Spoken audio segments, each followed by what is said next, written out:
Eu vou receber o Leandro Ruschel, sócio fundador da Liberta Investimentos, chegando aqui na nossa programação. Não estou mutada. A Renata está me perguntando, está me ouvindo, Ruschel? Ouve bem?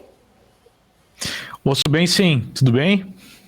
Tudo ótimo. Bom dia. Seja sempre muito bem-vinda aqui à nossa programação. Bom dia. O prazer é meu em poder participar. Obrigada, Ruschel. São pontos importantes, né? A gente até levantou aqui uma questão depois para a gente falar mais sobre essa questão do real estate, mas eu queria começar já, né, entendendo um pouco mais da sua visão em relação a toda a pressão inflacionária aí nos Estados Unidos. A gente viu o mercado na semana passada reagindo muito mal depois do PCI, né, que se mostrou ali, o mercado ficou bem cauteloso. A economia americana, ela segue forte, né, com este mercado aquecido. Até mais cedo eu trouxe a fala de Janet Yellen, né, que ela trouxe ali falando um ponto de preocupação ali em relação à inflação, apesar da semana passada, semana anterior, ela ter dito que acreditava no pouso suave da economia. Parece que o avião deu aquela, né, arremeteu ali novamente. Não teremos, né, uma sinalização de um pouso suave tão cedo para a economia americana, mas eu queria entender a sua visão em relação, né, a esses juros já ali na casa dos 6%, tem casas já prevendo até um pouco mais, 6,25% inclusive. Como que deve ser a reação do mercado de renda variável diante deste cenário? Bom, me parece que os Estados Unidos acabam seguindo um caminho brasileiro no sentido de ter uma desconexão entre a política monetária e a política fiscal. Nós vamos aí para o terceiro ano de um grande déficit fiscal aqui nos Estados Unidos, um governo de esquerda mais gastador. Nós tivemos os maiores gastos da história do capitalismo com a injeção de recursos por conta, supostamente, da pandemia. E agora a gente tem essa dissociação, né, entre as duas políticas, porque a gente vê uma política monetária cada vez mais apertada, com os juros subindo, inclusive para alguns mercados já passou de 5%, 6%, por exemplo. Hoje, se você quer comprar uma casa aqui nos Estados Unidos, você vai pagar provavelmente 6,5%, 7% de juros, ao mesmo tempo que se mantém uma política expansionista do ponto de vista fiscal. Então, eu creio que se fala muito aí da política monetária como uma forma de segurar a inflação, só que a política monetária não consegue solucionar o problema se não tiver, do outro lado, uma política fiscal adequada, né? E agora a gente está entrando nesse debate que pode trazer alguma turbulência ao longo dos próximos meses, que é do debt ceiling, né, que é o limite de endividamento, que praticamente já foi alcançado, e o Congresso deve autorizar o aumento desse limite. Ninguém acredita que não será autorizado em algum momento, mas hoje a Câmara controlada pelos republicanos quer justamente forçar aí alguma redução dos gastos do governo, um enxugamento do orçamento para poder autorizar o aumento do endividamento, né? O grande X da questão é justamente não só o excesso de endividamento, mas o excesso de gastos, que coloca os Estados Unidos aí numa rota meio insustentável, né, em termos de dívida pública. E é algo que a gente está vendo no mundo inteiro. Então, eu acho que esse é o problema de fundo que tem pouca gente falando. Viu, Ruschel? A gente estava até repercutindo antes, queria entender a sua visão também sobre a carta anual da Berkshire Hathaway, né, no qual o Warren Buffett reafirmou naquela teoria de não se apostar contra os Estados Unidos. Ele falou que apesar de toda essa pressão inflacionária, dos sinais aí de recessão, que ele está muito otimista com o futuro. Queria entender a sua percepção sobre esse otimismo do Buffett especificamente, né? E ele falou que é importante o investidor, né, evitar essa ansiedade, mirar no longo prazo na hora de investir, sem tentar ali, né, se ater muitas das instabilidades do meio do caminho. Ele falou sobre, especificamente, nessa questão da inflação, que ela vai ser ali um mero obstáculo, deve ser muito bem superado pelas empresas mais sólidas. Como que você vê a carta aí do Warren Buffett?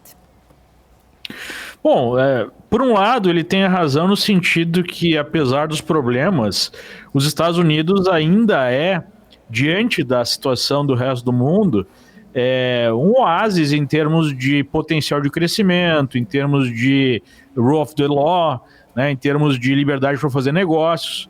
Tem problemas gravíssimos, mas ao mesmo tempo acaba sendo aí o porto seguro, né, para todos os investidores do mundo. Então a gente está vendo um fluxo muito grande de recursos para os Estados Unidos, porque você tem poucas alternativas no mundo, né?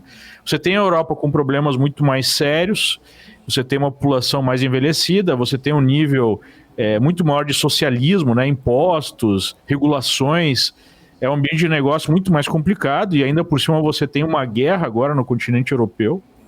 Você olha para a China, e apesar de todo o crescimento dos anos anteriores, a gente vê uma desaceleração e a gente vê uma postura mais agressiva diante do mundo e uma postura mais autoritária, né?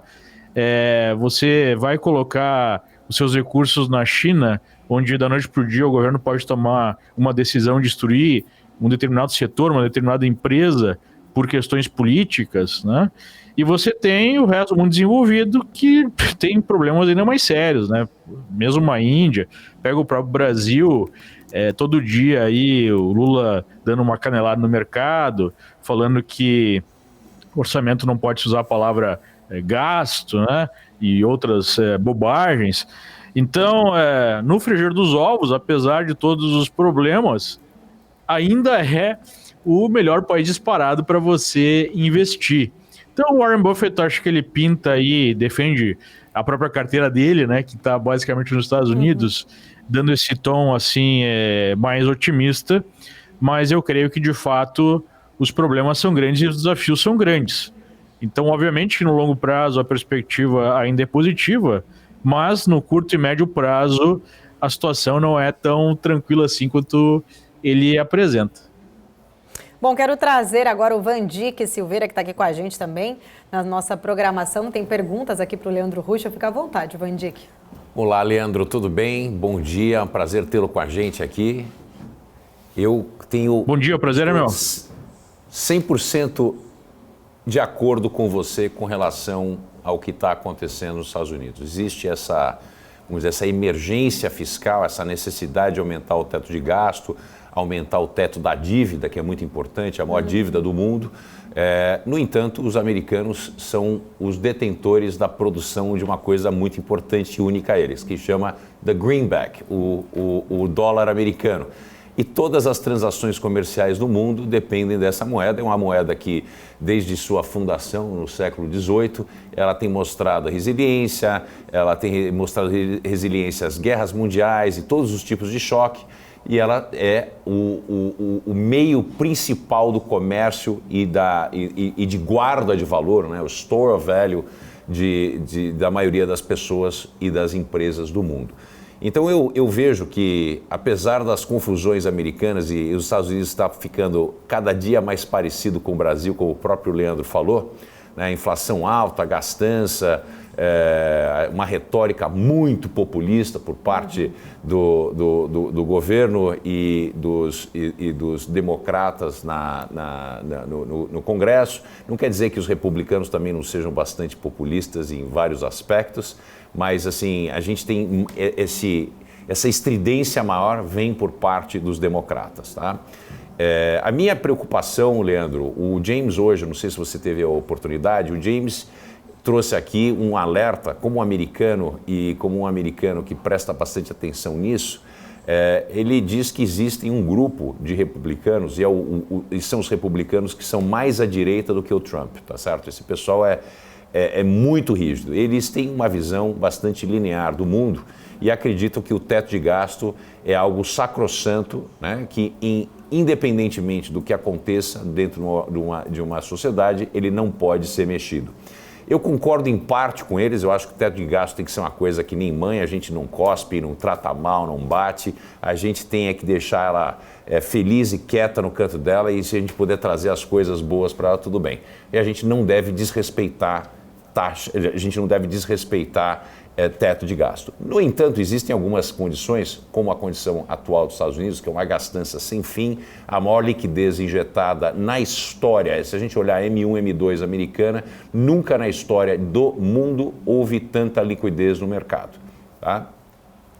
Qual é a chance, a seu ver, de que os republicanos no Senado e na Lower House, na Câmara dos Deputados, impeçam que haja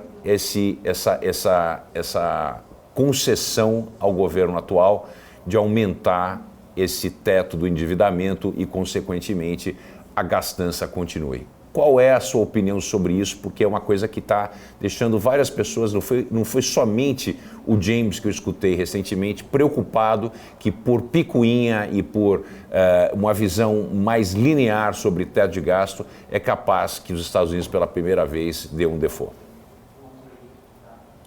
Bom, a gente já viu o poder, né, desse grupo, que é considerado um grupo trumpista, apesar de, como você colocou, em muitos aspectos, né, em muitos assuntos eles estarem à direita do Trump, já provocaram uma das sessões mais longas de escolha do Speaker, né, da casa, que seria o presidente da Câmara.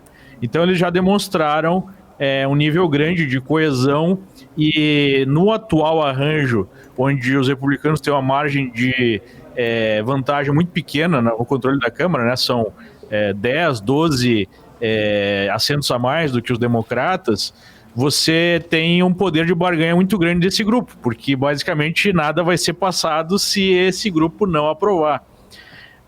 Dito isso, eu acho que sim, eles talvez façam um pouco mais de barulho, como fizeram na escolha do Speaker. Inclusive, eu acho até que foi interessante porque basicamente alguns temas que são caros ao eleitorado conservador, o Partido Republicano às vezes não dá tanta bola, né? E eu acho que nesse caso específico não teve nada assim que foi muito negativo para o país, em termos de exigir que certas agendas fossem mais observadas, como por exemplo a agenda de imigração, que está um verdadeiro caos aqui nos Estados Unidos. No passado foram 2 milhões, ou mais de 2 milhões de ilegais que entraram no país, por exemplo, e esse grupo então exigiu que isso fosse uma pauta prioritária para os republicanos na Câmara. Mas eu acho que em algum momento, nesse caso do endividamento, do limite de endividamento, a realidade se apresenta, porque em último caso, você não vai querer ter aí uma implosão, né, do sistema americano, ou mesmo parcial, né, mesmo por um tempo entrar em default técnico, porque isso pode provocar um aprofundamento da crise. E obviamente que aí vai ser um jogo de empurra para quem seria o responsável por acelerar talvez esse processo aí recessivo. Então acho que vai ter muito barulho, né? Vai ter bastante exploração política disso por parte desse grupo mais conservador, mas eu particularmente não acredito que eles vão pull the trigger, né? Tipo, puxar o gatilho ali e dizer, não, nós não vamos votar isso e vamos manter a nossa posição. Eu acho bem improvável que isso aconteça. Bom, deixa eu trazer aqui a nossa conversa para o Brasil, até porque, o Ruschel, acaba de sair aqui uma informação, de acordo com a CNN Brasil, vou trazer a fonte, né? De que Lula teria sinalizado de que não vai realmente manter o imposto zerado sobre os combustíveis. O Haddad também tem uma aspas dele aqui, que ele disse que a reunião foi boa e que vai ter outra reunião ainda no fim da tarde de hoje, né? Inclusive, ele falou que assim que tiver essa decisão sobre os combustíveis, será avisada a imprensa. Eu queria entender a sua visão, a gente estava aqui debatendo um pouco sobre este assunto, né? O mercado olhando, né, para essa situação no qual a gente está aí, né? A gente sabe que o Haddad já sinalizou, né, o quanto isso traz de impacto, principalmente a equipe econômica desalinhada ali com a cúpula, a alta cúpula do governo, inclusive, que está mais preocupada com a imagem política, né, do presidente ali, da repercussão negativa que isso pode trazer, do impacto na inflação, enfim. Eu queria entender a sua visão sobre este tema e já fazer um balanço, né, destes primeiros meses aqui, 2 meses concluído praticamente do novo governo, que ainda estamos aguardando, né, a nova âncora fiscal. Já que a gente estava falando de teto de gastos, de subir, este foi um tema, né, muito debatido e agora aguardado pelo mercado, que é sobre a nova âncora que deve ser apresentada em março. Qual que é a sua visão sobre estes pontos do novo governo, Ruschel? Bom, tem 2 questões aí, né? Uma questão filosófica e uma questão prática. Eu acho que do ponto de vista filosófico, a gente deve buscar sempre, pelo menos, né, no que eu acredito em termos de função do Estado, né, e de quem deve promover o crescimento econômico, a gente deve buscar menos imposto sempre. Só que para você buscar menos imposto, você tem que reduzir os gastos, né, obviamente. E essa é a equação que nunca cabe no mundo político. Então, do ponto de vista filosófico, eu acho ruim, né, você voltar a ter oneração de combustível. E no Brasil nós temos um dos combustíveis mais onerados em termos de tributos do mundo.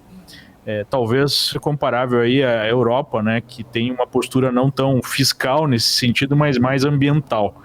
Do ponto de vista prático, eu creio que o mercado vai observar isso como uma sinalização positiva e uma demonstração que o Haddad está fazendo jus aí às promessas que ele tem feito à Faria Lima, né? Ele tem feito um périplo aí pelos principais escritórios, pelos principais players de mercado, prometendo não oferecer aí nenhuma aventura, né, durante o seu mandato. Isso seria uma sinalização de maior equilíbrio fiscal, né? Então, se isso efetivamente for aprovado, seria uma sinalização no sentido do Lula falar muito, mas na hora do vamos ver acaba aí se rendendo, né, às necessidades de um certo equilíbrio fiscal, senão vai desandar a maionese aí do seu governo.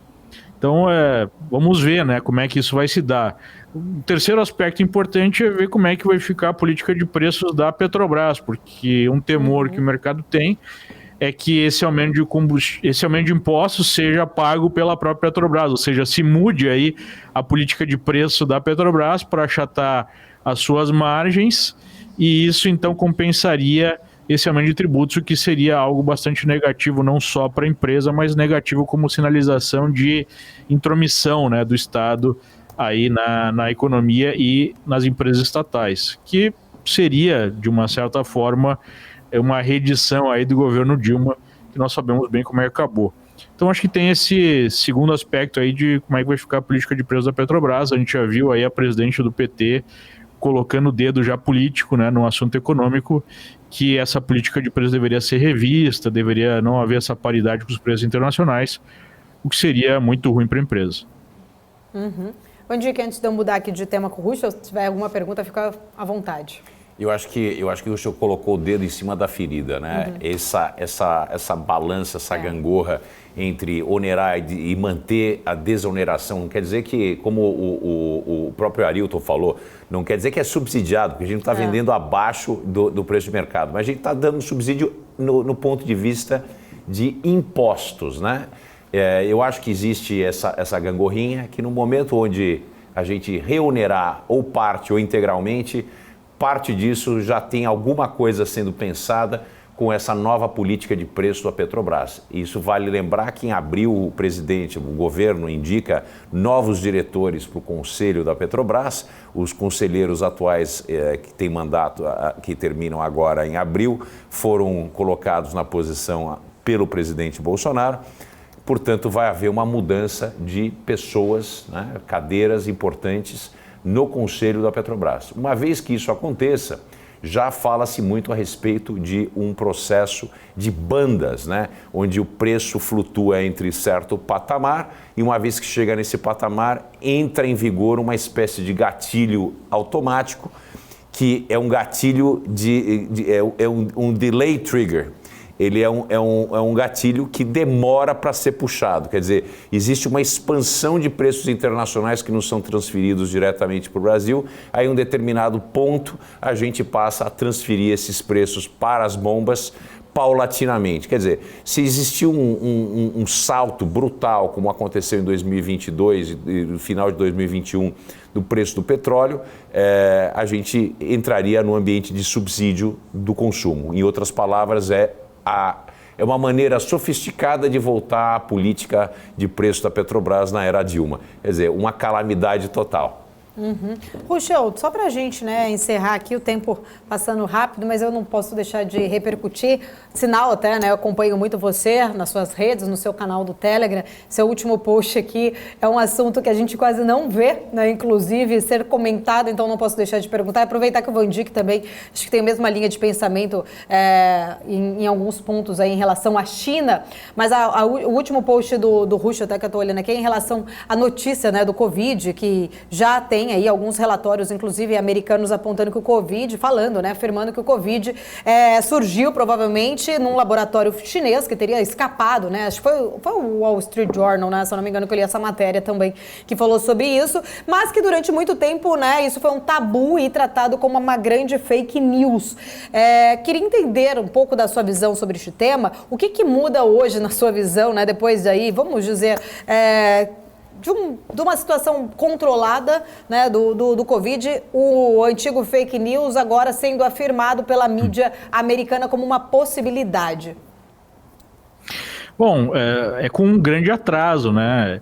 E é importante avaliar esse caso como um modus operandi atual da grande mídia, mesmo dos governos, de tratar qualquer tipo de postura, de visão diferente daquela mainstream como fake news ou como algo nocivo que precisa ser combatido, que precisa ser calado, né, até para bem da população ou para bem da saúde, e ainda usando, né, em cima dessa postura uma lógica de ciência, né? Não, é porque a ciência fala isso, então nós não podemos ser contra a ciência. Quando, na verdade, a própria ciência depende do debate. A ciência nada mais é do que um mecanismo, né? O método científico é um mecanismo que é utilizado para chegar à verdade, onde você tem sempre verdades provisórias. Você tem uma verdade, qualquer teoria assim, até que alguém consiga desprovar aquilo, né? E para você ter o processo de atingir a verdade, você precisa estar com o choque de ideias, você precisa estar aberto a discutir coisas que podem até estar equivocadas, mas é preciso ter essa discussão, é preciso ter esse questionamento, senão você não tem mais ciência. Na verdade, você usa a ciência como os soviéticos usavam, como uma forma de legitimar um regime autoritário que quer só dar um verniz científico para uma posição política, né? Então é mais um capítulo nesse sentido, e nós já tivemos várias vacas sagradas aí da pandemia caindo. Recentemente teve um instituto muito reconhecido em inglês que pegou 78 estudos, né? Fez um meta-estudo então sobre o uso de máscaras para evitar aí a transmissão de vírus gripais, seja vírus da gripe, seja vírus da Covid. Isso chegou à conclusão que não há evidência, pelo menos do ponto de vista de política pública, que faça alguma diferença. E aqui nos Estados Unidos é fácil perceber isso porque você tem estados que exigiram o uso da máscara, ou alguns até exigem em alguns momentos até hoje, e outros foram mais flexíveis, né? E quando a gente olha os dados, a gente vê que o resultado final, em termos de pessoas doentes e, infelizmente, pessoas morrendo, é muito parecido, né? Então, eu creio que é um exemplo o que a gente está vendo em relação a qualquer assunto, não necessariamente essa questão do vírus, da origem do vírus, mas qualquer assunto que você pegue hoje tem uma nova lógica vigente que é uma verdade que não pode ser questionada, e quem questionar vai ser censurado, vai ser retirado das redes, pode até ser perseguido, né, criminalmente pelos poderosos, e a gente vê que em seguida aquilo que era tratado como uma teoria da conspiração, como uma fake news, acaba sendo provavelmente aí a verdade. Bom, a agência, né, nacional está até lendo aqui exatamente a própria OMS, né? Ela diz que a comunidade científica considera crucial determinar as origens aí da pandemia, né, para combater e evitar futuras, inclusive próximas. Porém, a China rejeita, né, de maneira veemente, acho que a gente tem que dar aqui os dois pontos, né, de maneira veemente essa hipótese levantada pelo departamento americano, e pede então que os envolvidos parem de difamar a China e também parem de politizar essa questão aí do rastreamento da origem do Covid. Deixa eu voltar com, então, o Vandick aqui e junto com o Rucho para a gente encerrar essa nossa conversa. Vandick, quer concluir sobre este tema, né? A China vai negar até o fim, claro, né? Independente de qualquer coisa, o Vandick fala muito aqui em relação aos dados quando vem da China, né? A gente sempre tem que ter esse argumento, como o Rucho muito bem colocou, né? De levantar e não perder esse senso crítico em relação a esses pontos, né, Vandick? Paula, no último censo chinês, eles contabilizaram 100 milhões a mais de pessoas em idade de trabalho que não existem. Isso são dados oficiais da China. A China reporta um PIB baseada no que o Xi Jinping gostaria que fosse. Apesar de ser um número mais baixo, né, porque provavelmente eles tiveram uma leve recessão, eles reportam que tiveram uma perda de PIB, né? Aqueles PIBs extremamente altos que eles reportavam anualmente, para chegar no 2,8 e assustar o mundo. Mas, de todas as maneiras, existem várias evidências de que houve sim um laboratório que fica em Wuhan, e esse laboratório existem 3 níveis de higienização de laboratórios, 1, 2 e 3, 3 sendo o maior, e esse laboratório em Wuhan tinha nível 2, quer dizer, existe um alto nível de higienização e preocupação com o escape de qualquer tipo de patógeno. No entanto, esse vírus escapou através desse laboratório que, para tratar e trabalhar com patógenos como o Covid, deveriam ter nível 3.